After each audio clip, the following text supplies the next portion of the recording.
This time I'd like to go ahead and call this meeting to order. Ms. Gehring, the roll call, please. Mr. Cordray? Here. Mr. Rossi? Here. Mr. Souza? Here. All right, if you would please stand for the pledge.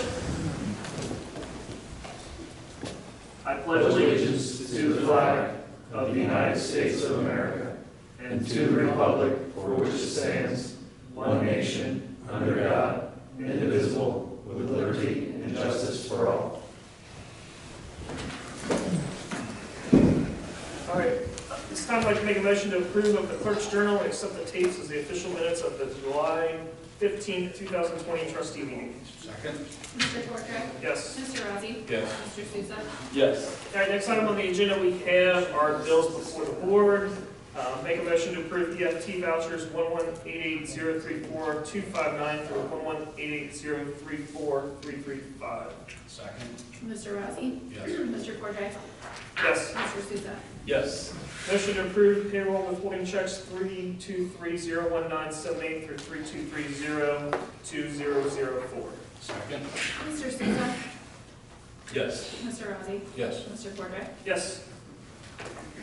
Motion to approve check number 81742 through 81746. Second. Mr. Cordray? Yes. Mr. Souza? Yes. Mr. Rossi? Yes. Motion to approve EFT vouchers 1188768 through 11887768341. Second. Mr. Rossi? Yes. Mr. Cordray? Yes. Mr. Souza? Yes. Motion to approve payroll withholding checks 323491176 through 323491198. Second. Mr. Souza? Yes. Mr. Rossi? Yes. Mr. Cordray? Yes. Motion to approve check number 81747 through 81762. Second. Mr. Cordray? Yes. Mr. Souza? Yes. Mr. Rossi? Yes. Motion to approve check number 81763 through 81823. Second. Mr. Rossi? Yes. Mr. Cordray? Yes. Mr. Souza?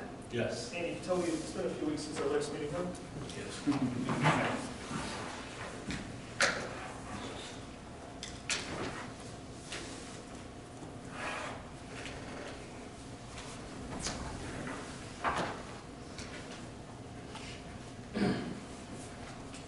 All right, next item on the agenda is public comments. Before I open the floor, I just want to make mention of those that are here for the public hearing with regards to the PUD Stage 1 for Hempwell Valley, that we will take separate public comments for those.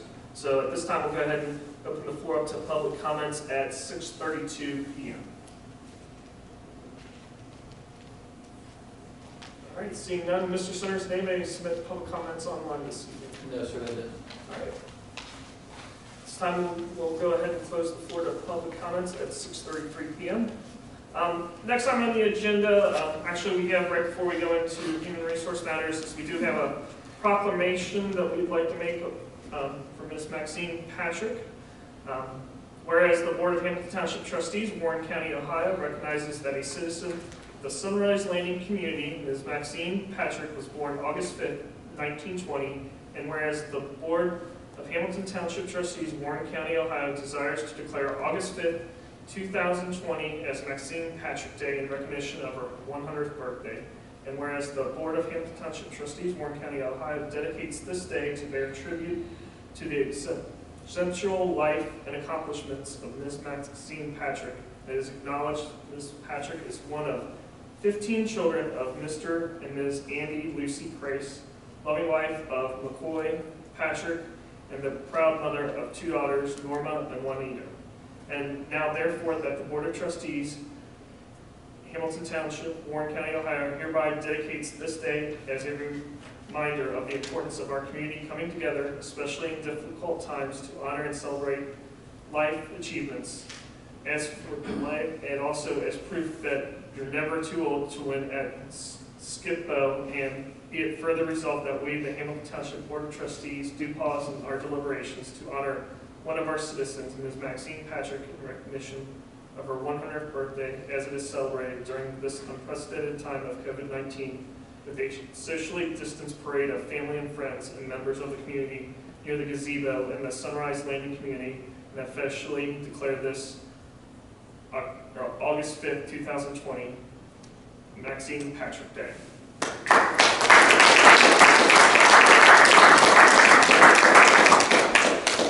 And that parade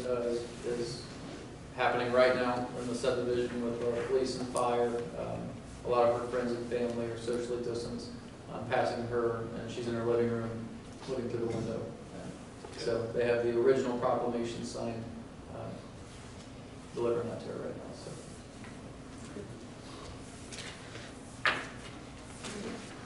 With that, next item on the agenda is human resource items. Ms. Krieger? Good evening, gentlemen. I request a motion to hire Danny Taylor, effective August 8th, 2020, to the part-time position of a firefighter paramedic. So moved. Second. Mr. Cordray? Yes. Mr. Rossi? Yes. Mr. Souza? Yes.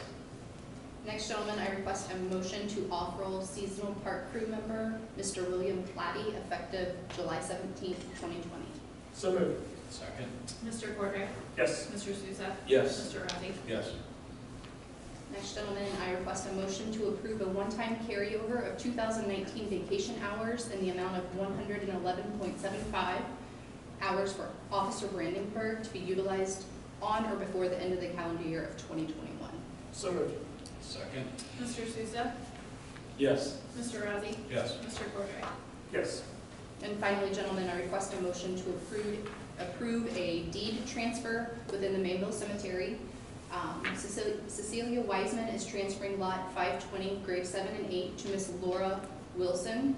The new deed number will be 2020-09. So moved.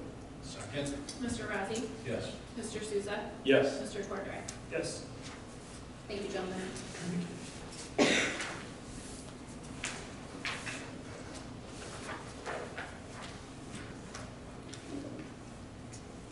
All right, next item on the agenda is, we're going to head into is the public hearing. At this time, I'll make a motion to,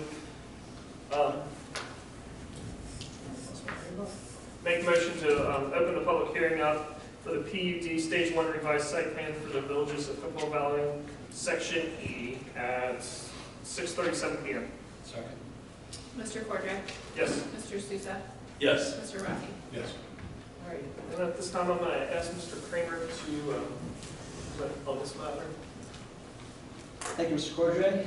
Trustees, tonight we are hearing the Village of Football Valley PUD Stage 1 for Section E rezoning application.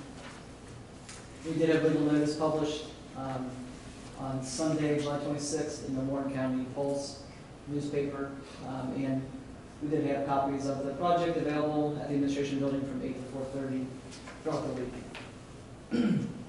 Tonight we do have the applicant here is actually from McGill Smith Puncheon, Rich Arnold. I believe Chris McKinney was not able to join us from D.R. Horton. He told me last night that there's some sort of a coronavirus issue with the office, and so until they knew if it came back negative or not, he was not going to attend. So I think he has someone in his place. So the request is that the applicant seeks approval for major and minor modifications to a previously approved PUD Stage 1 plan. The description of the project is it consists of a 140-acre residential development, commonly known as the Villages of Hillsborough Valley. The Hamilton Township Board of Trustees approved the original Stage 1 site plan back in 1996, pursuant to Resolution number 96-414. The surrounding land uses and zoning is to the north, you have B2 General Business District, M2 Heavy Industrial Zone, which there's actually one house on one of those parcels. To the south, you have the B2 General Business District. To the east is actually Salem Township, and then just to the east of that is the Village of Morrow. To the west is R1 Single Family Residence.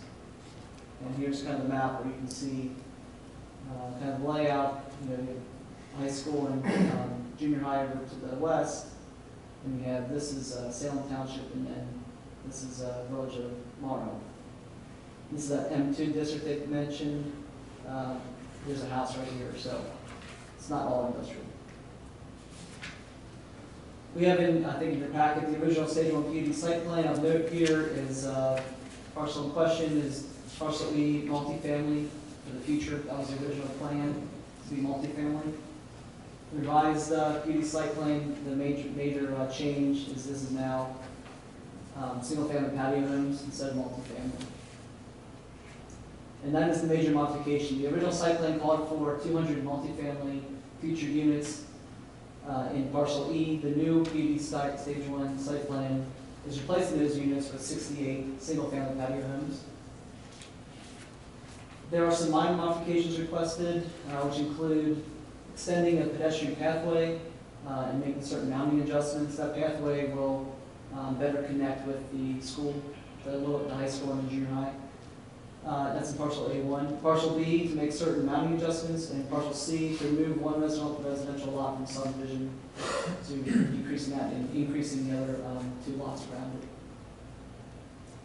Just an example of the minor modifications in parcel A-1, the mounding, and then there's that pathway extension that goes to the high school. For parcels B and C, these minor modifications are here.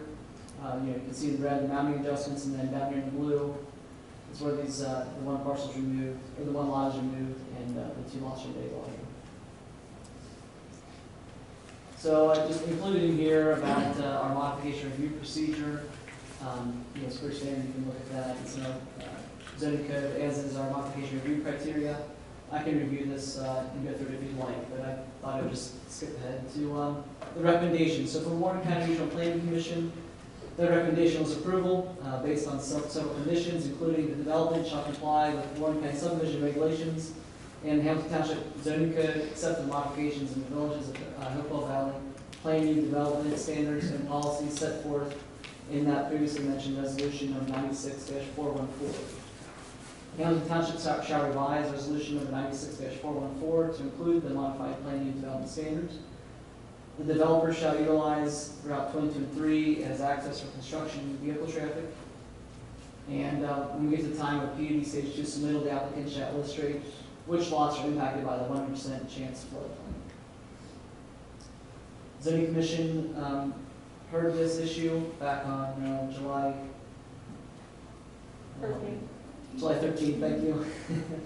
Forgot that, on July 13th, and recommended approval subject to the following conditions of complying with those previously mentioned recommendations from the Warren County Regional Planning Commission, complying with the zoning code for Hamilton Township, except for modifications in the villages of Hopewell planning and development standards and policies set forth in resolution number 96-414. And they added to comply with the zoning commission recommendation for PUD stage 2, they asked that the applicant obtain a letter of approval from the Little Miami School District regarding the proposed extension of the pathway that provides access to the junior high and high school. They just didn't want the applicant to assume that the high school and junior high wanted that. They thought it would be good that they have approval. That's pretty much the presentation I have tonight. There is another issue that came up just a few days ago this week from the president of the HOA board at Villages of Hopewell Valley, and immediately contacted the owner, the applicant for DR Horton, and from what I've been told, they're working on a resolution to that issue. But perhaps that will come up, when the applicant speaks or if there's any public comments. So just want you to be aware of that. Do you have any questions for me? Thank you. All right. At this time, go ahead and ask that those that wish to provide testimony for or against that are going to be speaking this evening to please stand up. I'm going to ask our law director to swear you in. I'll just have you raise your right hand and you swear to tell the truth. The testimony you give is the whole truth, nothing but the truth, so help you God. I do affirm. Thank you. Thank you. All right.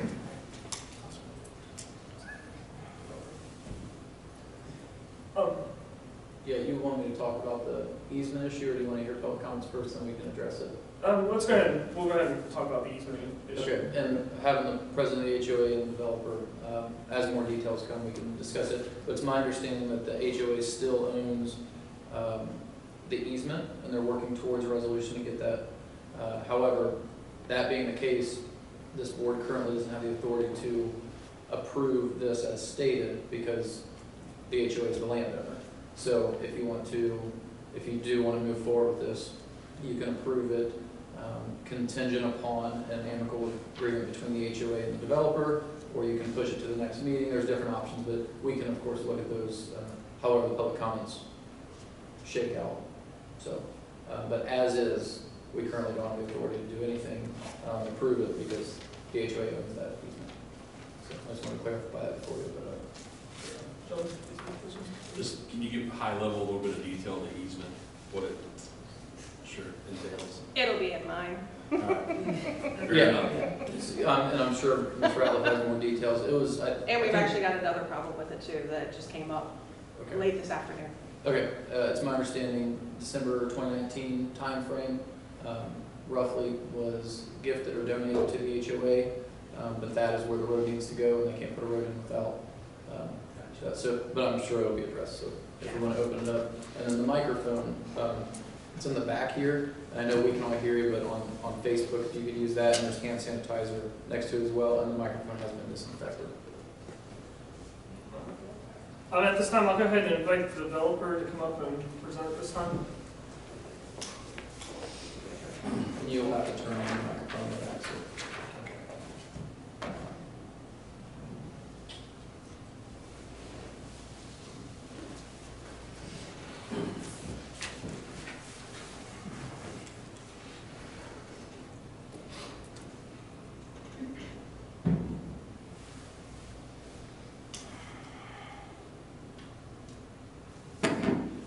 Testing. Good evening, trustees, staff, and HOA members. My name is Richard Arnold. I'm with McGill Smith Punchett. This evening we're representing D.R. Horton on this case.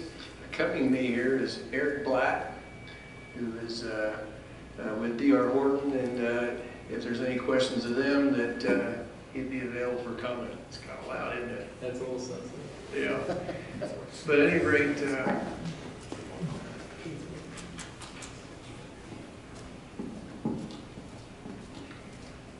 We'll turn that down. And would you care to state your address, and it can be your work address as well for the record?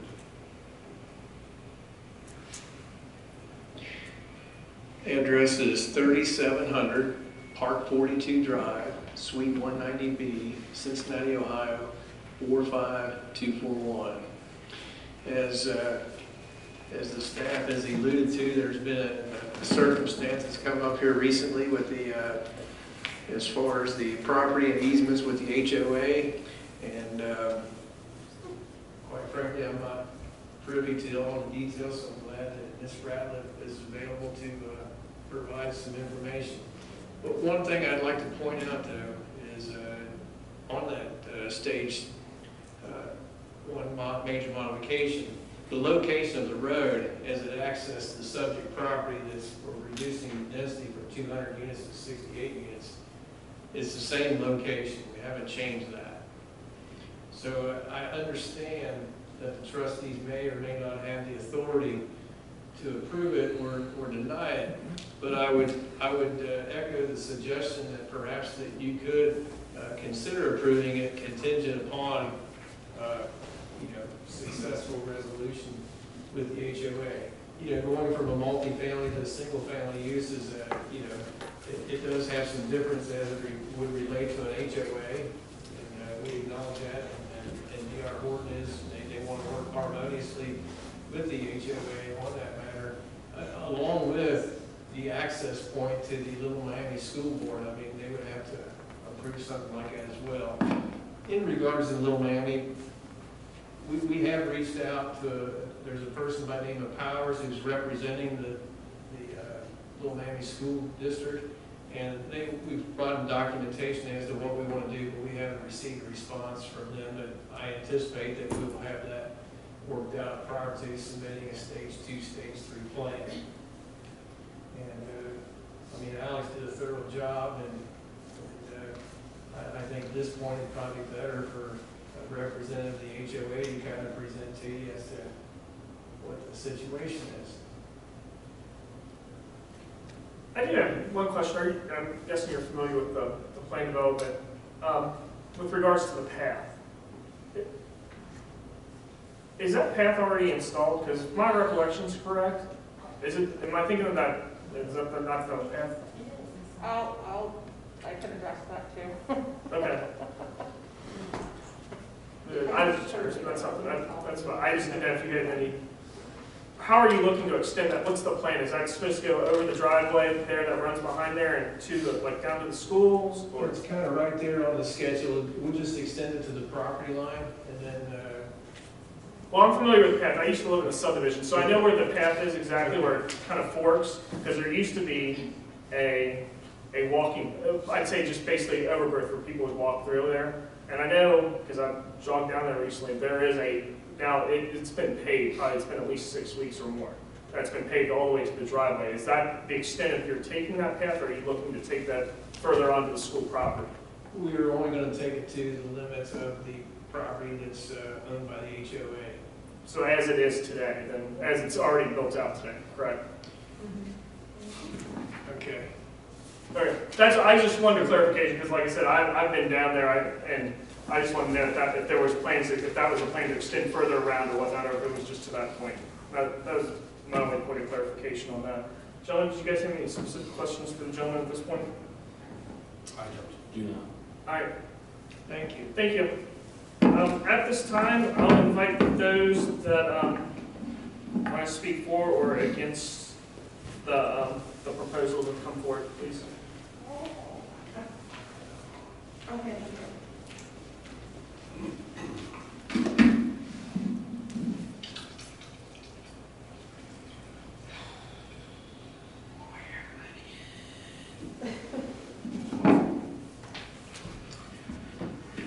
Dear trustees, Ms. Ratliff, if you wouldn't mind, just for the record, the whole name, address. all that. I forgot about Thank that. you. Thank you.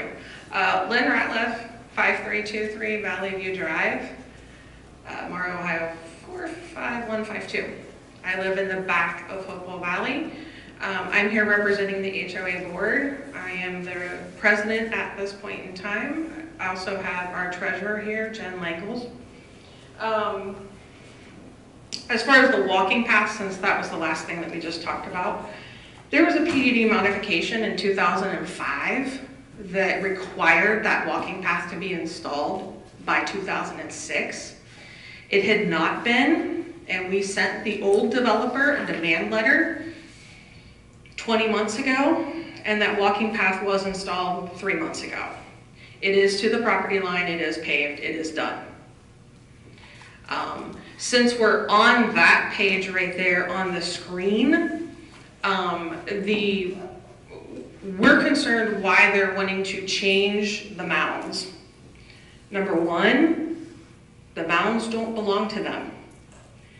Those mounds were deeded to the HOA, Hopewell Valley Homeowners Association, in March of 2018. The mound, if you look on the right picture, where they've got their arrow pointing to mound changes, it actually goes over the property line. The developer does not own the commercial property in front of our neighborhood. That has been owned by a Ruda company since 2015. So I'm not sure what they're wanting to change, but that's not their land to change as far as that part of the PUD application. The easement. Alex, if you could pull up the one that has the section E on it. Okay. And gentlemen, it's page 4 of the PUD application packet.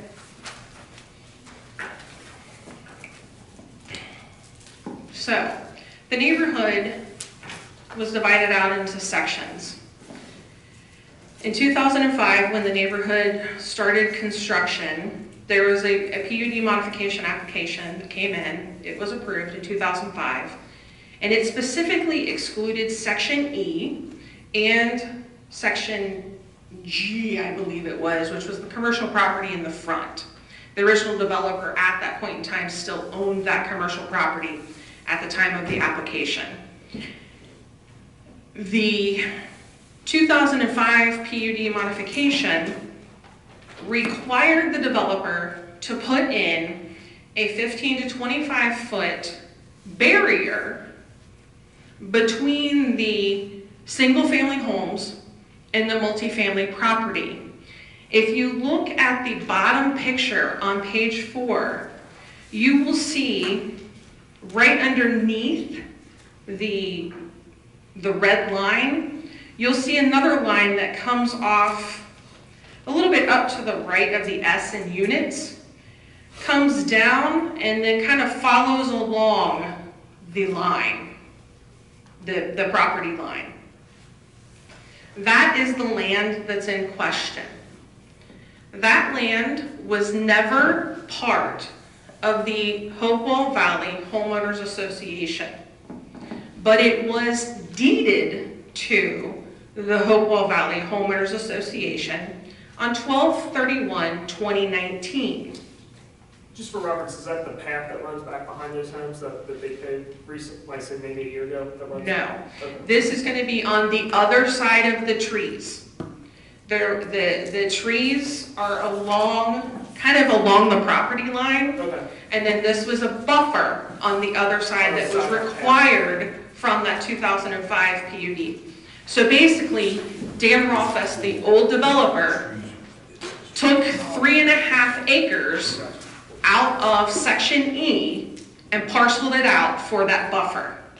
He then subsequently, on December 31st last year, deeded that to the Homeowners Association. That parcel of land is not under or enforced by our bylaws or covenants, which does have language in it for street easements, but it is owned by the Homeowners Association.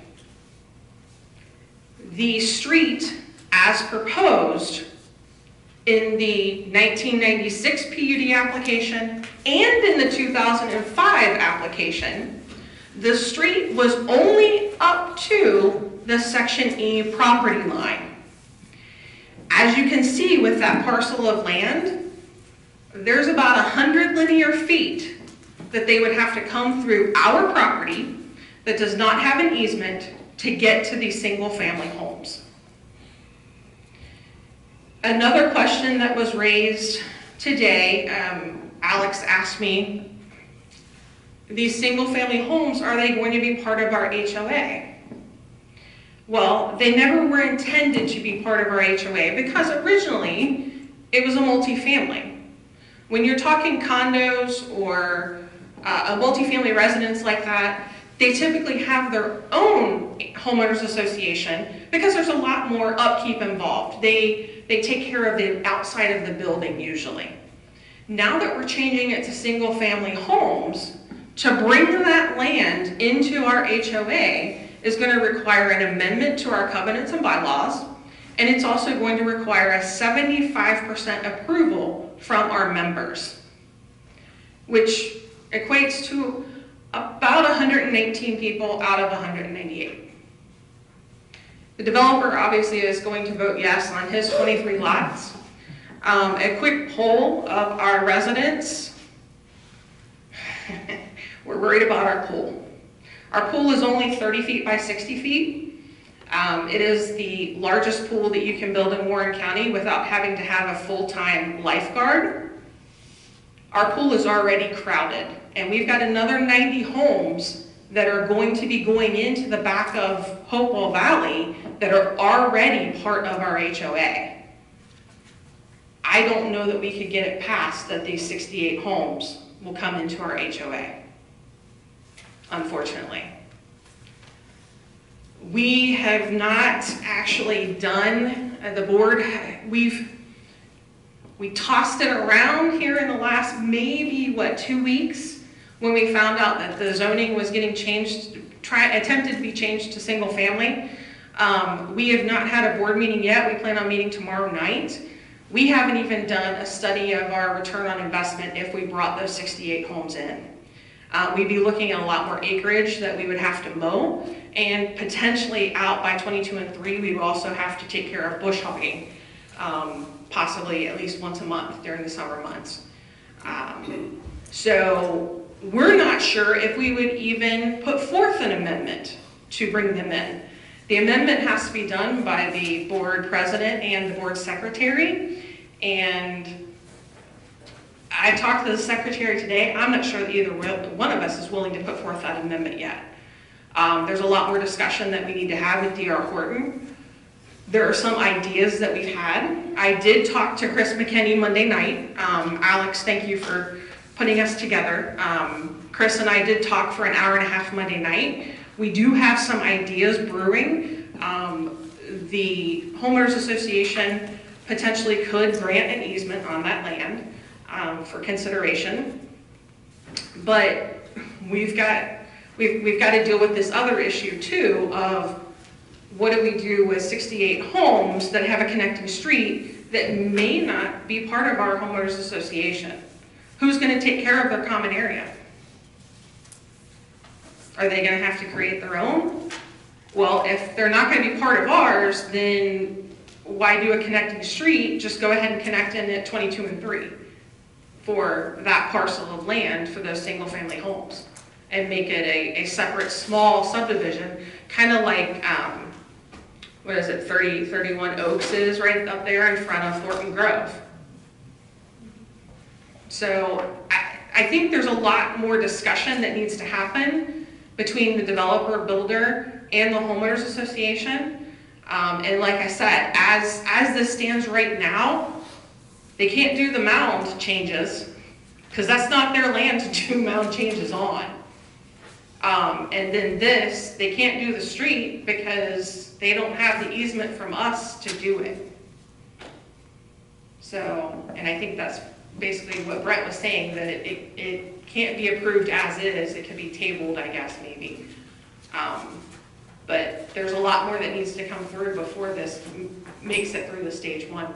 Unfortunately, the homeowner association board, we were not notified of the zoning meeting, even though we're a neighbor to this parcel, and my life has been crazy, so I missed the zoning meeting, or I would have brought all this up at the zoning meeting.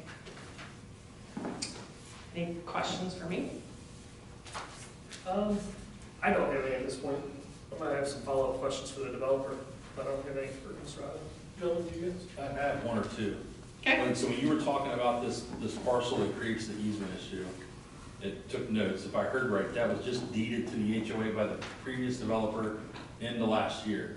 Yes. So I'm just trying to, in my head here, the chain of events. So it's The previous developer, he owned all of our subdivision and he owned Section E. And he was gonna put 200 condos on it.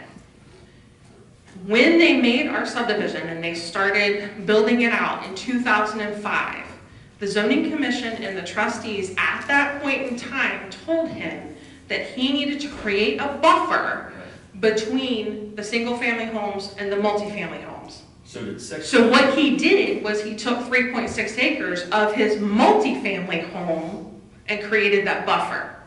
That buffer then, the developer sold to D.R. Horton October 1st of 2019, but he deeded the HOA that property along with some other common area parcels. I was just mainly curious about that timeline of change of ownership of the developers. He deeded it to us on 12/31/2019. Okay. Now the mound one, the front mound that's on the page prior, I believe, that was deeded to us on March 28th, 2018.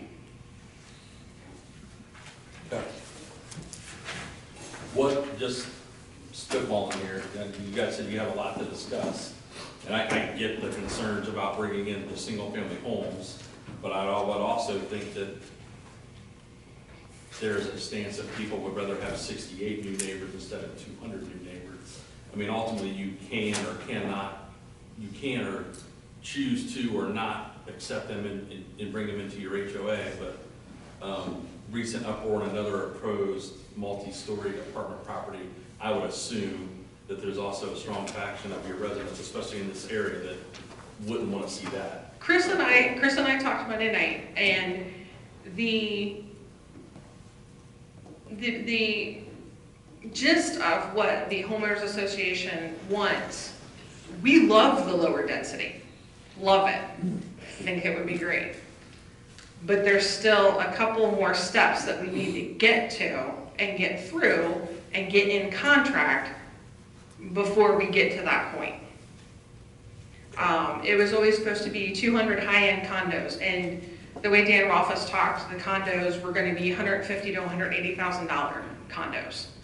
So, obviously, that plan was put in place back in early 2000s, and we had a market crash, and so Dan abandoned that idea,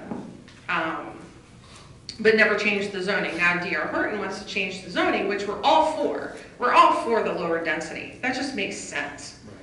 But the flip side of that is, when it was the 200 multifamily, the developer also had an egress and ingress from 22 and 3. So we wouldn't have taken all of the traffic, which now we would. And as you guys know, I complain on a regular, Chief can confirm it, 3 o'clock in the afternoon during the school year, that front entrance, we're backed up all the way to Yellowtail. So now we're gonna add another 68 homes trying to get in and out potentially, which is fine. We're not opposed to the density change. This is just too rushed right now. There's a lot that needs to be figured out between the homeowners association and the developer about bringing them in or bringing that street on through. And this application, we oppose him changing our land. He doesn't have that right. You're referring to the mounting piece. The mounting piece, yeah.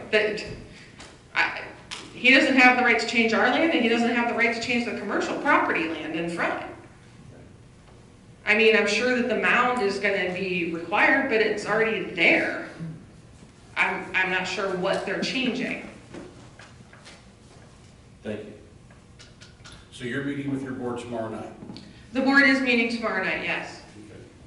Okay. And there's discussion about the easement. There's discussion about whether or not you even want to do the easement. Correct. Right now you have that ability. Correct. We're going to discuss the easement. We're going to discuss bringing those 68 homes into the HOA. And they kind of almost go hand in hand. If we don't bring the 68 homes into the HOA, what's the point in continuing the street? Sure. We can just plant trees across it and let that be their own subdivision over there. Right. So it sounds like you've got some issues before we can even make any decisions on anything. Well, and as Brent said, as the PUD is wrote right now, they're trying to modify land that's not theirs. Sure. They can't do that. Sure. Alex, do you have anything to add? As far as Yeah, I do. Brody, is it all right if I interject and help here? So, thanks for all those details. Regarding the HOA, whether they accept them, not our dog in the fight. Putting them onto 22 and 3 with their own access drive probably couldn't happen. Not our call. But the big thing, and it's really more, I want to make sure this route's done, but I have some questions for the developer because we have not heard about the mounds until just now. I've never seen those deeds, and I kind of want to hear a justification. I want to hear an explanation on that because if everything that you said is accurate, which I have no reason to believe it's not, I know we're very pro-development, but I'm not comfortable moving forward until we get a little more detail on these deeds because it sounds like there's multiple moving pieces, and one of them we haven't seen, and I just found out about it.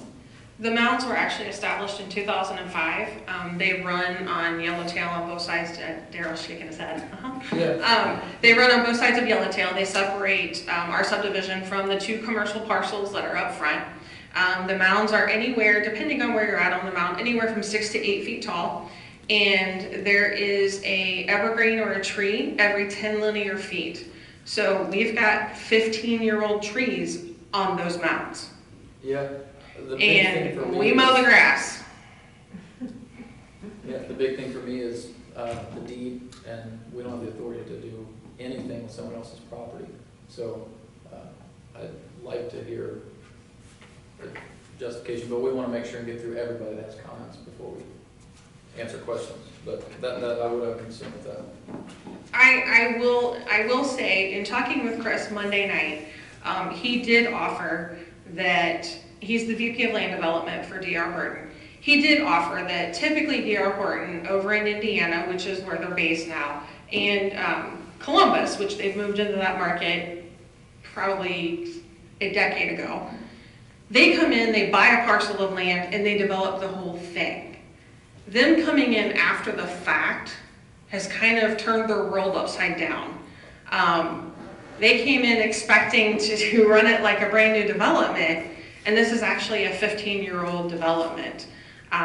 They come in expecting that they run the HOA board until they get to build out. Well, we've had control of the HOA board since 2007. So I think it was just kind of a whoops on their part, that they expected it to run as their developments normally do, and that's not this one. Now, I do know that they came into Woodlands of Lara also, but there, they just bought 23 lots. That was it. In ours, they're actually putting in the streets and developing the lots, putting in the sewers, putting in the utilities on those back streets. That right now has been a 26-acre field for ever since I've lived there. And D.R. Horton's the builder and The developer and the builder. So you guys obviously have a strong vested interest for everyone to work together and play nice, because there's a lot to do yet. Okay. Correct. I'd like to hear from the Yeah, well, if there's any other public comments before we hear back from the developer at this time?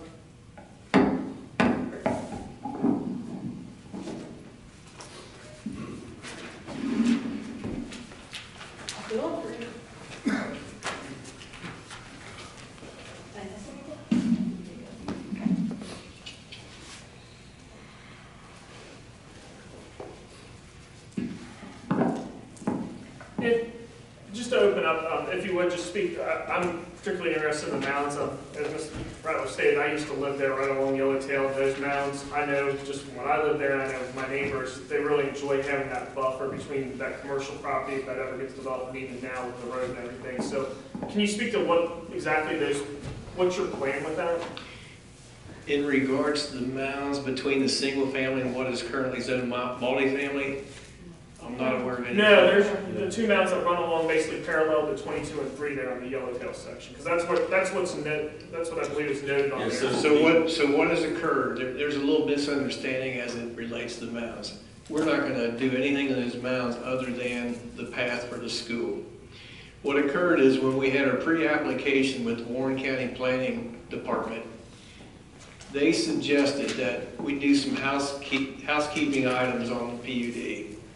So the mounds as constructed did not match the limits of the mounds on the current stage 1 major modification. So basically what we did is we took a topographic map that was produced by the Warren County GIS and superimposed it onto the stage 1 plan that we currently had, and we just delineated the changes that would match the topo on that GIS map. So we don't propose to be altering those mounds. Well, then I'll be honest, then I'm kind of confused, because there is no path right now that would go. Are you talking about putting a path behind? I'm talking about the path that's on that exhibit right there that goes. That's already there. Yeah, there's no path. Well, at the time that we were at the Warren County Planning Department, it was not there. There's no, Old aerial, I think is the issue, right? Well, so just. there's no existing, hold on, I'm going to approach right here. So if I'm looking at this right, I remember correctly, unless something's changed, this is crested out court. Yeah. This is basically the main drag. There's sidewalks here. There's no actual path here or here. That's all the mound and woods. There's no physical path.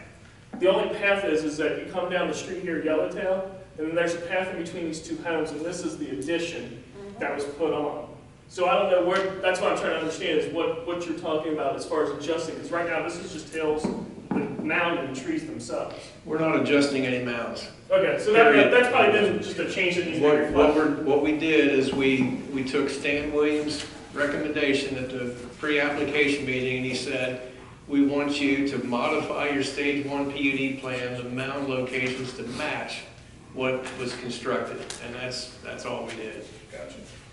Yeah, I mean, my comment is overall, I mean, I think the plan itself, as far as going from the potential of 200 multi-units to patio homes, 68 is definitely, I think, a win overall for the township, for the schools. So I think it's a project that I'm definitely afraid for us seeing, but I think there's definitely some things that need to be worked out.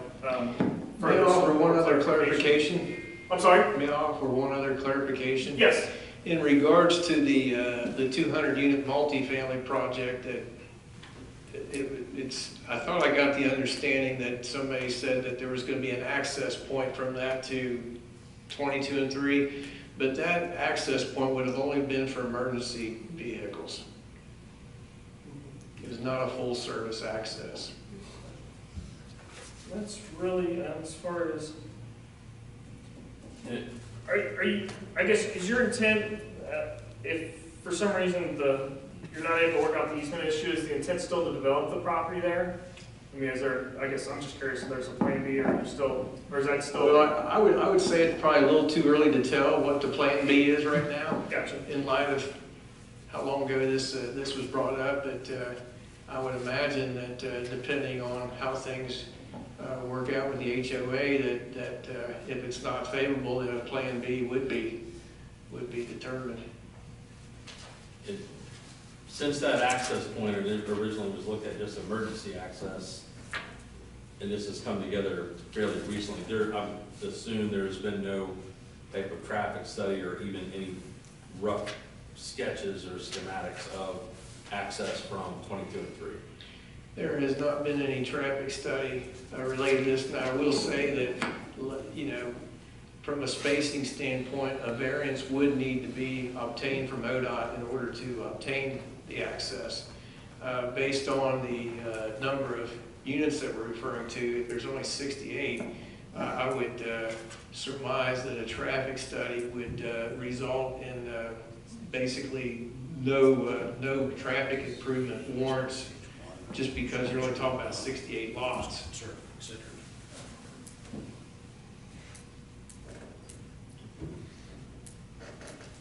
I'd like to see if we can work the issues out with the HOAs and then come back and if those issues have been addressed. Yeah, I would have. It's kind of out of our hands until that gets addressed. Yeah, I'm kind of leaning that way, I'll be honest with. I mean, like, I know the pathway's already in, so that's one thing that I think, I mean, part of the site plan, revised site plan, I don't know that we'd even need to vote on this point because it's physically already there. And there's obviously some issues and concerns with the mound and just the language. I'd like to see a cleaner plan before we vote on it versus, I think there's too many unknowns that I'm comfortable with at this point. Even passing with modification, I think I'd like to just do a continuance on this, and once a new plan is submitted that is just a little bit more cleaned up and more, we know exactly what everybody gets into. Yeah, I agree. Thank you. So just to clarify, so I know what to bring back at the next meeting, I want to clarify that the mound is not an issue. There's nothing planned on doing to the mound because it doesn't. That is correct. It just was an amendment because you need to show it for the RPC, the Regional Planning Commission. They recommend that we do so. But Okay. Next time they recommend me to do that again, I will remind them about what occurred this evening. Okay. Yeah, so sorry for the confusion, we just want to make sure it's okay. Yeah, I mean, that part of it, parcel A1 should be taken away. Okay. And Completely. just, we are still in the public hearing, just if we can. Yes, sir. Okay, and then for the board, what exactly do you want amended before it gets brought back? You said you want it cleaned up. Could you give a little direction? Yeah, I think that just as far as the mound issue, as far as that goes, and I don't see the need for, quite frankly, anything that has regards to the path, because it's already there, and I don't see, and I think that was already taken care of because of the prior agreement, so I just want to make sure that we have a little bit more clear on the details, that we're all kind of working off the same correct information, and this still will give the board and the developer a little bit more time to work things out, but before even I vote with regards to even approving this with contingencies. I want to make sure we have a clean sheet. Okay, and so we're gonna remove the pathway completely because it's already constructed. We're gonna remove the mound language because there's really not an issue there. And then do you want me to even bring it back if this is not resolved for the easement? Or do you want to wait until that's resolved completely before bringing it back? Because that could delay the development. I would be comfortable then at least putting forth a motion based on that contingency at that point. May I offer one other suggestion? That instead of, taking the mounds off, could we just put a note on the drawing that the reason the mounds are modified is to match what the existing conditions are? Well, I think the issue is there's even a question if you really have the ability, I'm not a lawyer by any stretch, to even do anything on that property. So I think, again, that would be a discussion with the HOA board versus anything that we could approve, because I don't think that's part of that. You're talking about referring to the mound? Yeah, the mounds. I don't think he's recommending doing anything.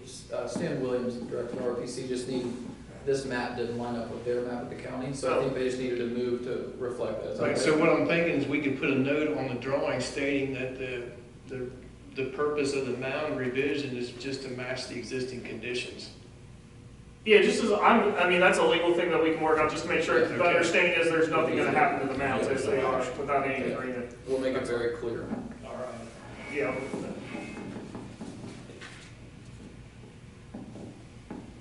That's all I have, thank you. Gentlemen, did you guys have anything else? It's just, if Lynn could get us feedback too from your guys' meetings, I mean, I would, in a worst case, I would hate for us to settle their easement issue and approve this and it gets started and then not come up with a fix with the, people are gonna go look at those homes when they're being marketed and assume. Well, I'm gonna get, They aren't gonna be able to build the road without the easement. Well, that's what I, Do the thing. Yeah, that'll happen. Yeah, well, that's why I'm asking, if we could get follow-up from Lynn as they have conversations. Would you, Right, they can't market these right now because you can't even get to it. You could address the easement issue, but then your community could decide to not bring them into their HOA and have a bad neighbor situation. Right. I mean, if you could keep Right. us in the loop after you guys have meetings with how those conversations are going in your community with the developer. Do you want us to email all three trustees, or do you want us to go through Alex and then Alex can relay it? Yep. I will stay in direct contact with Alex and Chris McKinney from DR Group. But I know all parties want to work it out to be amicable, but I would hate to see the other end of the spectrum happen. Right. Thank you. thank you.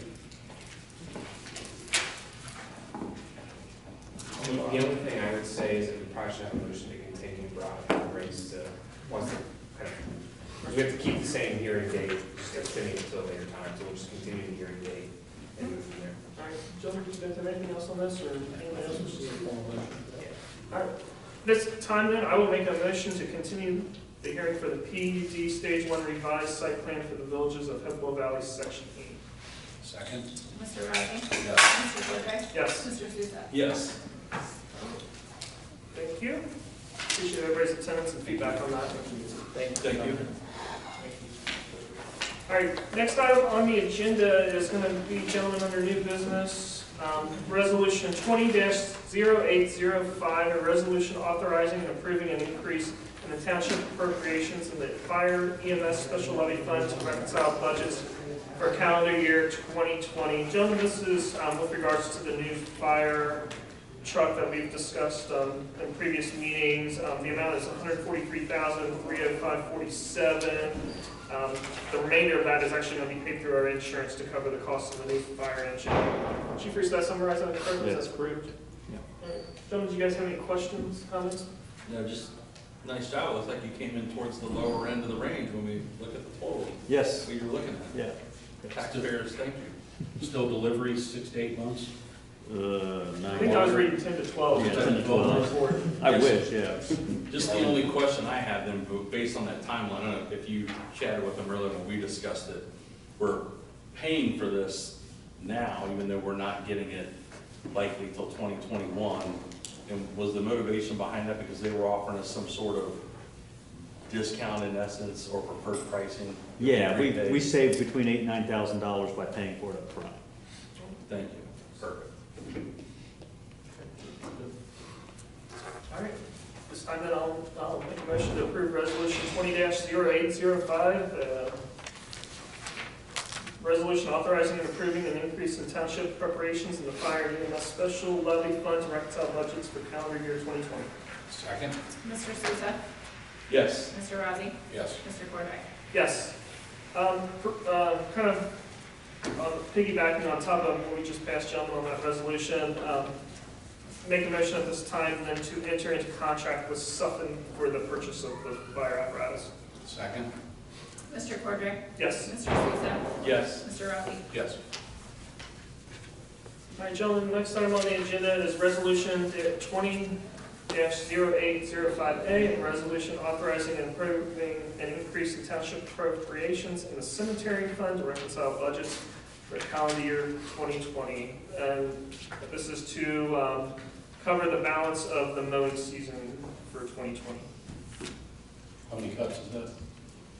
That roughly puts it, I think it was 12 more cuts, I believe is what it was at that time to finish out. We went until October. So we're into October. Yes. The budget impact is $13,400. Can I add in, this is the second year we've brought this to you, so your 2021 budget will include a mowing season through October. That way this doesn't have to keep happening. It seems like this is. If we have an 80-degree October again, like we did last year. Right. And just another long-term thinking question on this. I know we're seeing a bad revenue year in the cemetery fund because of COVID. We've even maybe proactively, asked some people to not pursue purchases or something during COVID. What kind of risks do we run? COVID continues. We have a lean year on the revenue side in the cemetery fund and doing this for impacting our reserves. That risk is there, and it will very likely happen if that happens again. Our cemetery fund's one of the most tight funds that we have. That is a revenue end fund, and it will absolutely dip in the reserve. So that is a concern with her. Would it make sense then to possibly put it out on bid again next year? See? We, And I know we've done it, I know we've had bad experiences. yeah, Kenny and I have discussed it. The current contract we have is what we believe is the best contract we've ever had, and they didn't increase the price from what we were paying anyways. So we're really happy with the service we're getting for the price we're paying. We've bid it out, and just in my 3 years, we've bid it out probably 3 or 4 times because we've had such a turnover. I think we've got a pretty good setup right now. And I think we'll see pent-up demand kind of whenever we come out of COVID. And we'll see it in a short term, a bunch of sales, and it'll kind of right-size everything. But I worry that if this were to extend for who knows how long, extended mowing season and bad revenues on the cemetery side, that it might be Kenny and the boys out doing the mowing. Well, we have actually looked at the revenue too. The revenue is going up a little bit higher because we have had more. At the time when we was doing this, it was on the lower end because it was So it kind has of picked up a little plateauing. bit since we last spoke. It about has a little bit, All not a right. lot, but it has a little bit. Good. And to answer your question as far as the mowing bids, this was on the lower side of the mowing bids. Most of them were a lot higher bid now. With that, I'll make a motion to approve resolution 20-0805A, the resolution authorizing and approving an increase in township appropriations in the cemetery fund to reconcile budgets for calendar year 2020. Second? Mr. Rossi, Yes. Mr. Cordray, Yes. Mr. Souza. Yes. All right, gentlemen, next item on the agenda we have is resolution 20-0805B, a resolution authorizing special assessments for artificial lighting in certain lighting districts. This is the appropriations for the assessment of certain lighting districts that have been initiated for the end of the 2020 tax year and to be collected in the calendar year of 2021. The budget impact is $369,265.10. And correct me if I'm wrong, I believe this is just a money in, money out account, correct? That's correct. I do have a question. Some of the subdivisions are significantly higher than others, but that don't appear to be significantly larger. Does it have to do with? I'd have to look at it. And I may be wrong, but like Rivers Bend isn't a large subdivision like Regency Park, and it's priced a little different, so. I know when they get the ornamental stuff, that increase, the HOA can voluntarily get ornamental lamps and things of that nature, that could be a factor. We'll get you all that. So It was curious. just as well, is that just like a pass-through cost from from a vendor that we're collecting on for those lighting districts? What that's done through is actually done through Duke, so it's Right. just money in where they charge us, and then they get it assessed for the property taxes. So it's, and it comes back. I guess my point was, it's not money, it's not anything we're assessing, it's not our assessment or anything like that. No. Gotcha. All right, with that, I'll make a motion to approve resolution 20-0805B, a resolution authorizing special assessments for the artificial lighting in certain lighting districts. Second? Mr. Cordray? Yes. Mr. Souza? Yes. Mr. Rossi? Yes. Gentlemen, next item on the agenda is resolution 20-0805C, a resolution authorizing and approving an increase to the township appropriations in the police district fund to reconcile budgets for calendar year 2020. This appropriation is for the purchase of the 2018 Ford Explorer from the Village of Mainville to be used as a school resource vehicle. Budget impact is $31,200. I believe we discussed this at the last meeting, that this was kind of something we were looking to do as we entered into contract with the Village of Mainville for service. Yeah, I believe. Correct. This is a 2-year-old vehicle. Yeah, it's 2018, it's got less than 20,000 miles on it. Just for the record, so you guys are aware, per the contract, we're gonna invoice them quarterly. So the contract began August 1st. Obviously, it's 5 months of the year, so we've invoiced them for August and September, which is gonna be about 18,000. Talking with Ellen, doing some rough numbers, we rolled over about 15,000 from the first half BCs, so you're talking 33,000. It makes sense just to go ahead and purchase it outright. They've got an interest rate right now about 4.4%, so the money's there to pay for it. So it's kind of a win-win. Sure. So we are going to make it one of the SRO vehicles. If I heard you right, just thinking this through a second, Please, the money back. Yeah, I know. you said we're about 15 to the good versus budget through the first half, Yes, sir. and we just generated an invoice for 18. Correct. Would we fundamentally need to make a budget appropriation increase, because that's roughly $33,000 that we could use to buy the asset without increasing your budget? Ellen's not here to answer that. I mean, but you're spending the money regardless. We are, but right. just I think- Why the need to make the budget Sorry. increase on paper if we have a found 18 and saved 15? Right, because the way we budget, those blanket certificates are only allowable to be, those expenditures can only be spent on certain things. So by purchasing a police vehicle, we might have had contracted services or. Unexpected capital outlay, so it has to be done. That's right. So it's really just a formality that we're rolling this money into the unencumbered and then we're getting ready to spend it. No, I'm fine with that. With that, we'll make a motion to approve resolution 20-0805C, a resolution authorizing and approving an increase in the township appropriations in the police district fund to reconcile budgets for calendar year 2020. Second? Mr. Souza? Yes. Mr. Rossi? Yes. Mr. Cordray? Yes. Final resolution, gentlemen, is 20-0805D, is in dated, a resolution providing for and authorizing removal of junk cars, refuse, and debris from the private property and the unincorporated portions of the township, declaring a nuisance and declaring an emergency. This resolution is for the removal of junk cars, refuse, and debris from private property at the addresses of 10330 and 10330 and 10341 Elizabeth Street, Goshen, Ohio, 45122, and 6135 and 6568 Winding Way, Mainville, Ohio, 45039. Gentlemen, do you guys have any questions, comments? So this is the last step. This is the last step, and Alex is going through all the appropriate steps of sending the, one, we just try to always make contact with the resident and just explain, where our zoning lies and where an issue might be.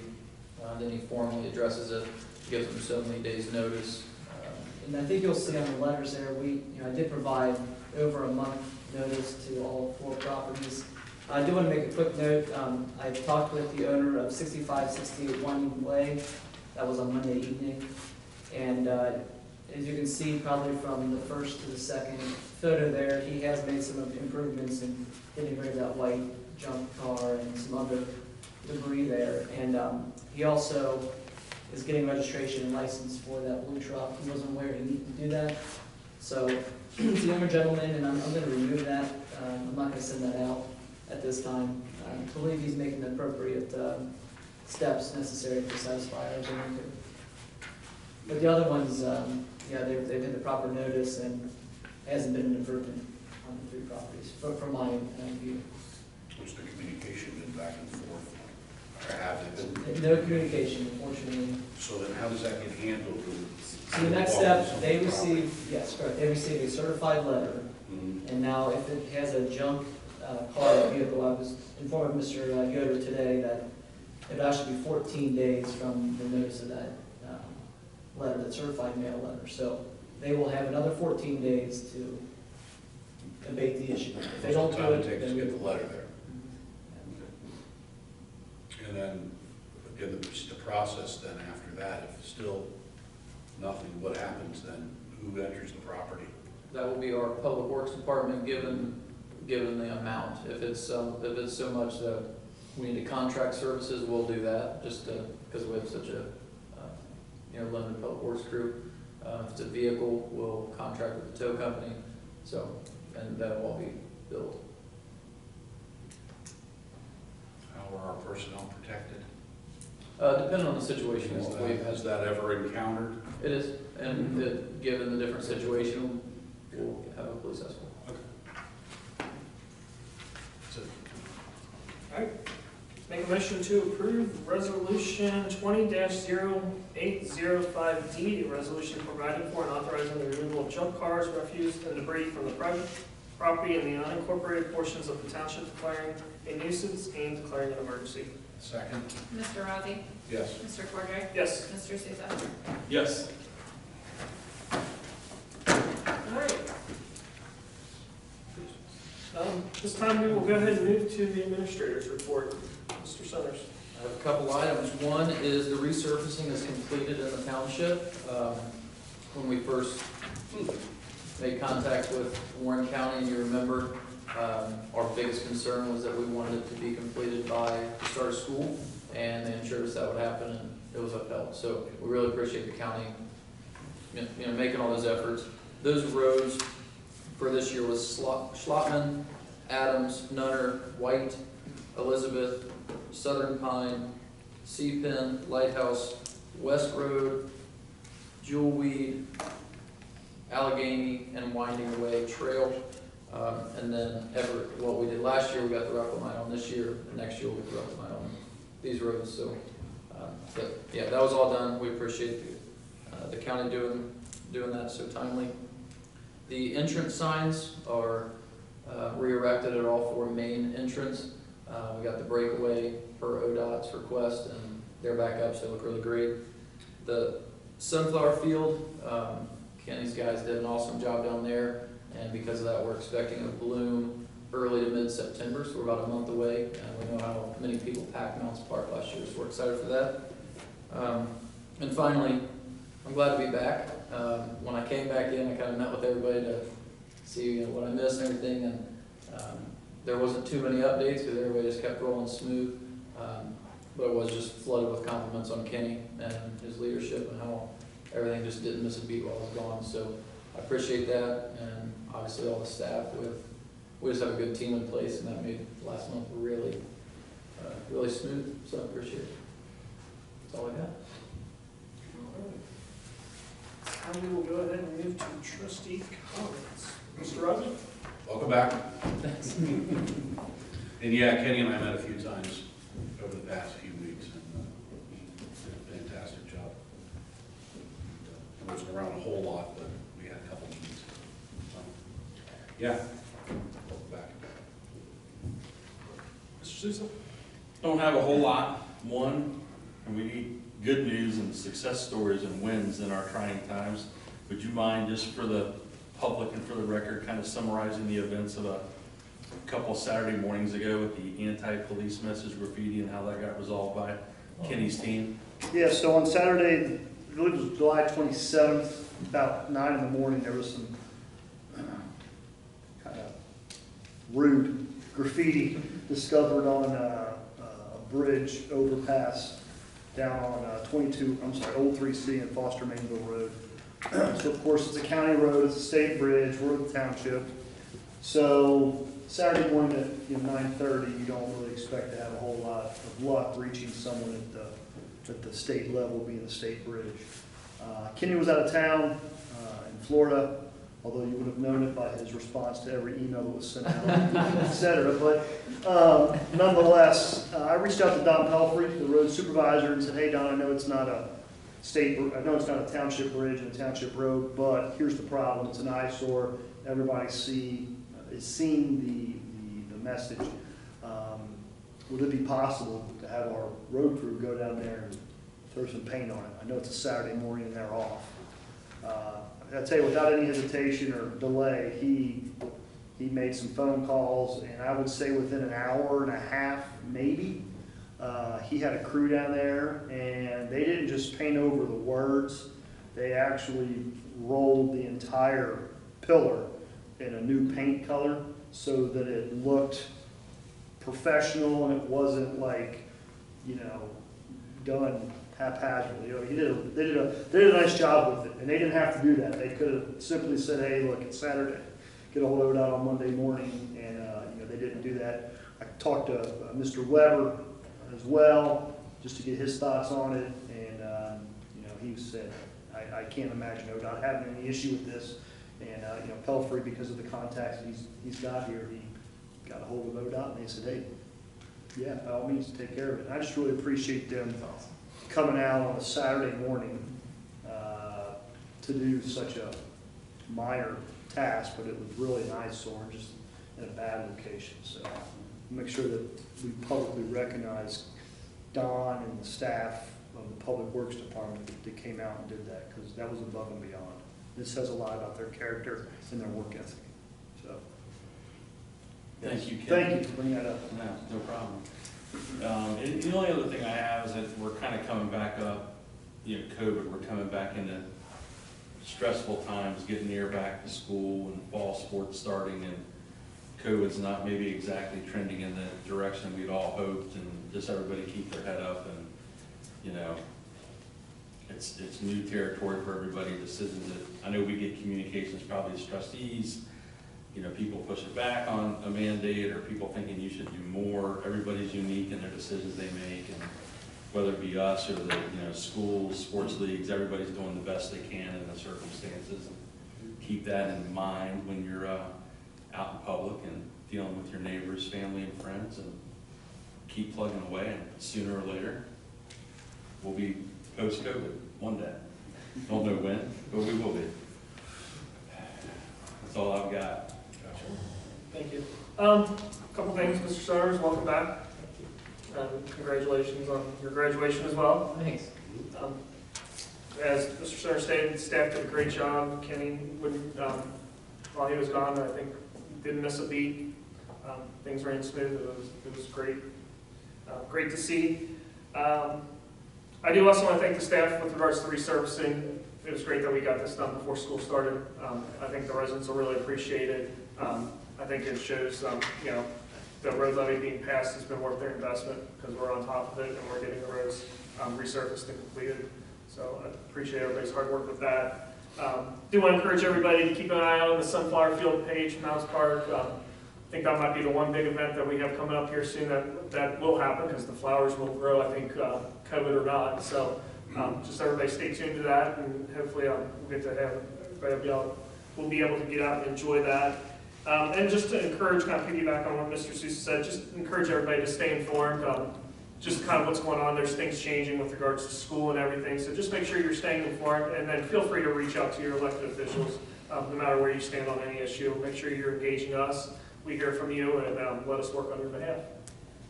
So with that, I will make a motion to adjourn at 7:44 p.m. Second? Mr. Cordray? Yes. Mr. Razzi? Yes. Mr. Sousa? Yes. All right, we're adjourned.